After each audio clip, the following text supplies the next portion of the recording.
नमस्ते, सत श्री अकाल, वंदे मातरम। आप देख रहे हैं हिंदू राष्ट्र दर्शन। क्रांतिकारी और दहशतवादी में अंतर होता है। वीर सावरकर, सरदार भगत सिंह हमारे लिए क्रांतिकारी थे, परंतु अंग्रेजों के लिए दहशतवादी। अपना ध्येय साध्य करने के लिए शस्त्र प्रयोग आवश्यक है, पर्याप्त रूप से इसमें हिंसा आती है। इसराइल की जब स्थापना हुई तो पैलेस्टाइन का एक बहुत बड़ा हिस्सा यहूदी सेना ने अपने कब्जे में लिया। अरबों ने बड़ा संघर्ष किया। उनका उद्देश्य था जिहाद और पैलेस्टाइन की भूमि यहूदियों से फिर से हस्तगत करना। और पैलेस्टाइन की सशस्त्र क्रांति का नेतृत्व जिसने किया वो था खलील अल वजीर उर्फ अबू जिहाद। अबू पिता, जिहाद धर्मयुद्ध। अबू जिहाद माने धर्मयुद्ध का पिता। खलील अल वजीर का जन्म हुआ 10 अक्टूबर 1935 को पैलेस्टाइन के एक रामल्ला शहर में। यह रामल्ला शहर इसराइल के तेल अवीव से करीब 1.25 घंटे की दूरी पर है। वो मात्र 13 वर्ष का था जब पैलेस्टाइन का विभाजन हुआ। इस घटना ने उसके मन पर गहरा प्रभाव डाला। उसे रामल्ला से गाजा लाया गया। गाजा की अराजक अवस्था के कारण उसे पढ़ाई के लिए इजिप्ट जाना पड़ा। वहां काहिर विश्वविद्यालय में उसने प्रवेश लिया। जाने से पहले गाजा में यहूदी सेना की गतिविधियों को शह देने के लिए उसने पैलेस्टाइन कमांडो ऑर्गेनाइजेशन नामक एक संगठन की स्थापना की थी। वो वर्ष 1956 था। आक्रामक विचार और गतिविधियों के कारण उसे वहां से निष्कासित किया। 1958 और 60 इन 2 वर्षों में खलील सऊदी अरेबिया और कुवैत इन 2 देशों में अध्यापक का काम करने लगा। पैलेस्टाइन जनता की विचार और भावनाओं को दिशा देने के लिए उसने फिलिस्तीन व निहाद अल हयात our Palestine call to life नाम का एक नियतकालिक शुरू किया। खलील हमेशा से ही सशस्त्र क्रांति का पुरस्कर्ता रहा था। उसने अल्जीरिया में फ्रेंच सरकार के विरुद्ध बड़ा संघर्ष किया। वहां अल्जीरियन स्वतंत्रता सेनानियों की सहायता करने के लिए 1961 को खलील अल्जीरिया चला गया था। 1962 में अल्जीरिया में पैलेस्टाइन कमांडो ऑर्गेनाइजेशन का गठन किया। 1964 तक वो उसका प्रमुख भी रहा था। यासर अराफत के साथ मिलकर उसने पीएलओ का गठन किया। पीएलओ के अंदर घातक गतिविधियों के लिए उसने अल फतेह नामक एक विभाग की रचना की और सारे घातक कार्रवाइयों का दायित्व उसने स्वीकार लिया था। यहूदियों पर घातक हमले करने के लिए वो हमेशा अपने ठिकाने बदल कर चलता था। 1982 में वो लेबनान से जॉर्डन आया और यहूदियों पर घातक हमले शुरू किए। जॉर्डन की भूमि पर खलील की गतिविधियां बढ़ने लगी थी। इससे पहले कि इजराइल की सेना कोई कार्रवाई करे, वहां के राजा हुसैन ने उसे सीमा पर होने का आदेश दिया। जुलाई 1986 को वहां से निकलकर वो ट्यूनीशिया चला गया। ट्यूनीशिया में पैलेस्टाइन से आने वाले अरब विस्थापकों की संख्या बड़ी मात्रा में थी और उनके बीच खलील बड़ा लोकप्रिय था। ट्यूनीशिया में बैठकर उसने अरब संगठनों के साथ मिलकर दोस्ती की। इसराइल व पैलेस्टाइन में कई आतंकी हमले होने लगे जो इंतिफादा नाम से परिचित थे। और ये इंतिफादा आंदोलन इसराइल सरकार के लिए मानव सरदर्द था। इस आंदोलन के पीछे खलील अल वजीर है, इसकी उन्हें पूरी जानकारी थी। वो दूसरे इंतिफादा में व्यस्त था और इजरायली सेना के महत्वपूर्ण अधिकारियों की हत्या की उसने योजना रची थी। अल अनवर नामक एक कुवैती अखबार को इसने इंटरव्यू देते हुए कहा कि ऐसा करने से पैलेस्टाइन की जनता का मनोबल बढ़ेगा, इसके लिए यह आवश्यक है, पर ये हमले पहले से ज्यादा घातक होंगे। मोसाद की हिटलिस्ट पर शुरू से ही अबू जिहाद था, पर उसकी हत्या का प्रस्ताव इत्जाक शमीर और शेमोन पेरेज, जो इसराइल के प्रधानमंत्री थे, उनके मंत्रिमंडल के सामने प्रस्ताव रखा था।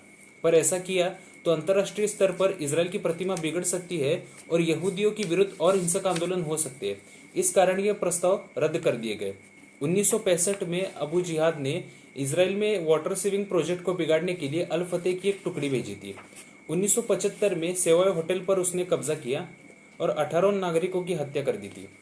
1977 में हाइफा और तेल अवीव के किनारे मिली 45 लाशों के पीछे भी उसका हाथ था।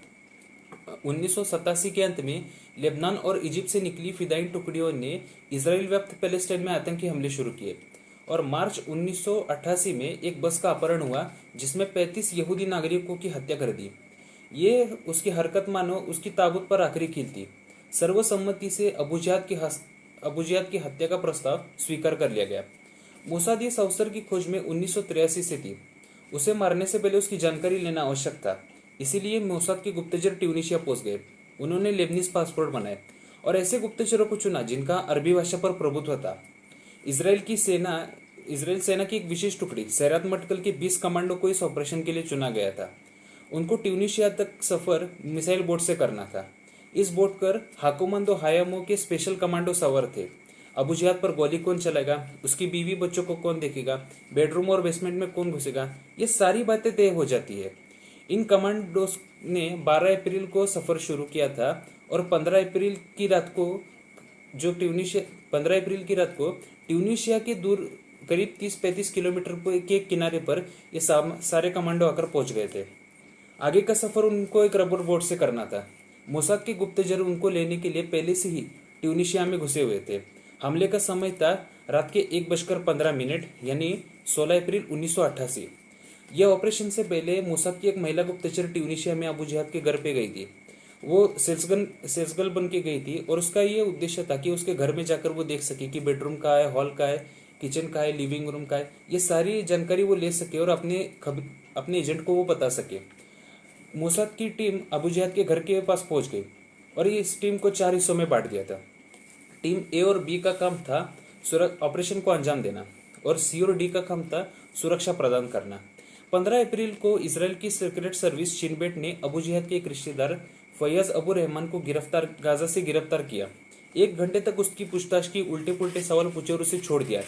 मोसाद ने ऐसा इसलिए किया ताकि वो अबू जिहाद को फोन कर सके और उन दोनों के फोन को टैप करके मोसाद ये पता कर सके कि ऑपरेशन के दिन अबू जिहाद घर पे होगा या नहीं। खुशकिस्मती से अबू जिहाद उस दिन घर पे ही था। मोसाद के गुप्तचरों ने उसके घर के टेलीफोन की वायर काट दी थी। उसके घर के पास ही एक मोटर कार थी जिसमें एक बॉडीगार्ड सो रहा था। एक कमांडो ने साइलेंसर लगी गन से उसे खत्म कर दिया। अबू जिहाद का ड्राइवर बाहर आया और ना चाहते हुए कमांडोज को उसे भी मारना पड़ा। अबू जिहाद जग रहा था और वो अपने स्टडी रूम में बैठा था और ये साइलेंसर से निकली आवाज से वो होशियार हो गया। वो बंदूक निकाल कर आगे बढ़ा और 20 में से 12 कमांडोज ने घर को घेर लिया था। 8 कमांडो घर के अंदर घुसे। वो दरवाजा खोलने के लिए जाने ही वाला था।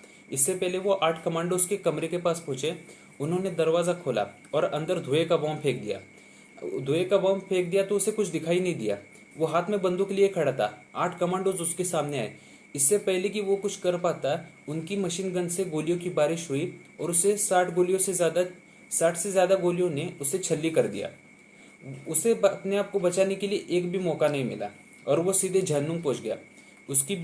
उसकी बेटी और बीवी को असहाय होकर उसकी मृत्यु देखनी पड़ी। जैसे ही ऑपरेशन पूरा हुआ, इसराइल के सारे कमांडो अपने देश इसराइल के लिए वापस जाने लगे। जाने से पहले मोसाद के गुप्तचरों ने पुलिस को फोन करके गलत जानकारी दी कि अबू जिहाद का खून हो चुका है और सारे खूनी शहर की तरफ भागे। पुलिस ने रोड ब्लॉक्स लगाए, एयरपोर्ट को सील किया, पर किनारे पर खड़ी गाड़ियों के सिवा ट्यूनीशिया की पुलिस को इसराइल का कोई भी सुराग नहीं मिला। आशा करता हूँ ये कहानी आपको पसंद आई होगी। अगर ये कहानी आपको पसंद आई तो इस वीडियो को लाइक कीजिए, शेयर कीजिए, चैनल को सब्सक्राइब कीजिए, कमेंट करके बताइए वीडियो कैसी लगी। जल्दी मिलेंगे ऐसी एक रोचक कहानी के साथ। जय हिंद।